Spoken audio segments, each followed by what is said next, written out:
You've probably heard that lone wolves are dangerous, and it is true, they are. But here's the lesser known fact. Lone wolves do not survive too long. Without a pack, they become weak and die.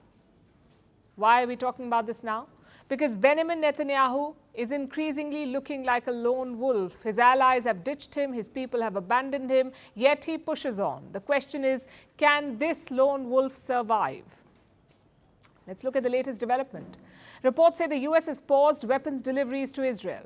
What kinds of weapons? Mainly two types of bombs, the 907-kilogram one and the 227-kilogram one. Both these bombs were supposed to be sold in April, but the US is withholding them.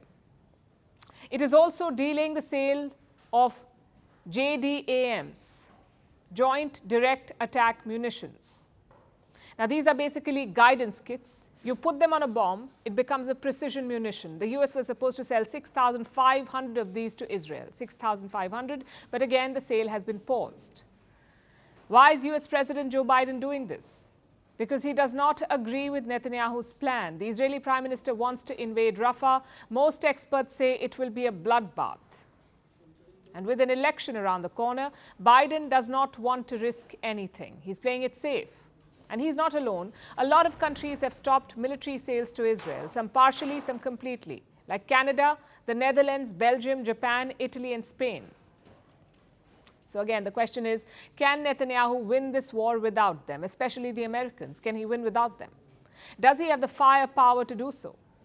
His army is hoping it doesn't come to that. When there are disputes, and there are, they are being resolved behind closed doors in a matter-of-fact way. We are responsible for the security interests of the State of Israel, and we are attentive to the interest of the United States in the region.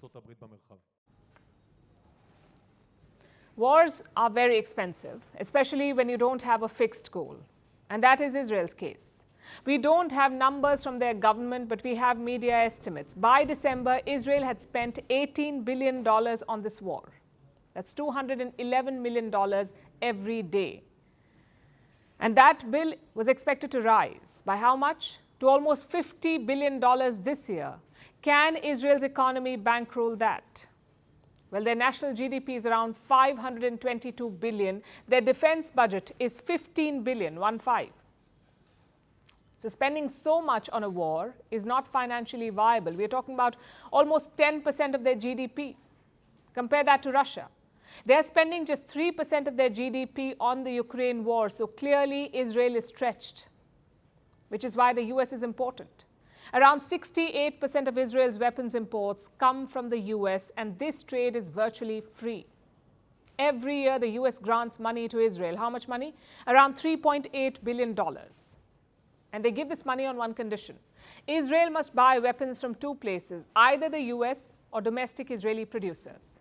So it's like a cycle. The US gives money to Israel, Israel pays that money back to the US, and the US gives them weapons. This has continued even after October 7th. The US has made more than 100 military transfers to Israel. Most of them have not been disclosed. Then last month came the biggest one yet. Biden signed a $26 billion package for Israel. Around $17 billion of that was for military. For the Israeli military, $17 billion. What sort of weapons are these? Tank ammunition, precision-guided bombs, small diameter bombs, bunker buster rockets, and artillery shells. Basically, the bread and butter of an invasion. If Biden stops these sales, can Netanyahu still win? Against the Hamas? Maybe. But it would leave Israel vulnerable. They need US weapons to deter Iranian proxies, to restock their air defense. And we saw an example of that last month. Iran fired hundreds of drones at Israeli territory. Around 99% of them were intercepted. How did they do it? Thanks to Western support. The US and UK shot down many of these Iranian drones. Same with the Houthis. They threatened to completely disrupt Red Sea trade, even blockade the sea route to Israel. Again, who stepped in? The US and UK. So the US support goes beyond just the bullets and bombs. It carries a lot of symbolism. It keeps Israel's enemies at bay. If that American support ends, Israel will be vulnerable. Maybe not today, but certainly in the long run. And Netanyahu knows this. Recently, he talked about self-sufficiency in defense. Let me quote. This is what the Israeli Prime Minister said. Israel is preparing the defense industries to disconnect from dependency on the rest of the world. We'll need to equip locally with a local manufacturing capability. Now, just to be clear, Israel's own defense industry is pretty strong. It is the 9th largest exporter in the world. India is actually their top buyer. But some big gaps remain. Israel does not produce fighter jets or helicopters, neither does it make warships or submarines, or even Hellfire missiles. These are fired from helicopters to the ground, these Hellfire missiles. Israel buys these missiles from the US. In 2014, the Obama administration stopped selling these missiles to Israel, and that too was during a Gaza war. The US stopped the sale on 15th August. A ceasefire was signed on the 26th. So weapons are a big bargaining chip for Washington, and a pretty important one. Biden had not used it until now. Maybe the Rafah plans have pushed him over the brink. First Post reports from the world's second largest continent. Hello, I'm Alison Lagrange. A very warm welcome from Durban, South Africa. We get you the news and the newsmakers from Africa. South Africa goes to the polls on the 29th of May. I will track the election and bring you ground reports. Is it the end of the road for the African National Congress? And will former President Jacob Zuma stage a dramatic comeback?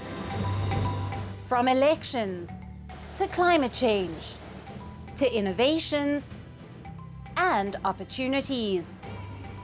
As the world's attention shifts, we report from Africa, the heart of the global South. Join me every weekday live on First Post.